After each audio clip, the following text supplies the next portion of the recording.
Selamat malam orang-orang lemah anu pas ulangan ngan make kertas sakebet tengah modal sih. Kertas sakebet jebenang menta jaba pas ulangan niron ari si anakna Pangeran William nih ngeunah kitu hirup teh.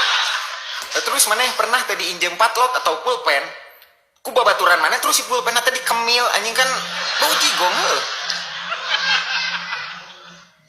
Tapi orang sok rada aneh sih euy. Nah hanya di tiap kelas sok aya we murid anu jiga haroream geuning. Biasana ka sakola teh ngagagandong sweater terus mun diuk teh pang tukangna, bener kan? Tapi pas istirahat semangat si anjing mah. Pokoknya mah tiap kelas pasti aya sok. Eta bener jadi giliran jajan mah sok loba. Boa maneh eta. Terus kadang kieu ya, rata-rata murid anu bangor atau belet biasana mun olahraga sok alus anjir. Nah gitu urang lain sirik atau naon. Babaturan urang we nya anu teu sakola 2 bulan pas asup sakola langsung ngiluan porseni main futsal jadi top skor anjir. Kot kabelah gawangna teh.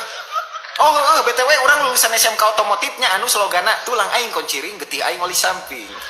Kan biasana kelas otomotif teh terkenal ku siswana anu balalader. Tapi jujur urang mah resep asli. Pokoknya maneh nu teu asup ka otomotif moal ngarasakeun rasana dihukum ku guru titah jogging make werpak. Terus masalah motor ya. Pokoknya mun ka sakola mawa motor orian keneh beak dieleg. Jadi kudu dimodif we filter karbu ala ban kudu leutik minimal batlak lah. Hayang leuwih keren pelek endog gruji TDR teh. Jeung eta nu mawa motor ka sakola macem-macem sih. Aya nu motorna harerang tapi mesin ngeletrek terus aya deui nu sebleker hareupna dipendek kana pickup ban robos kana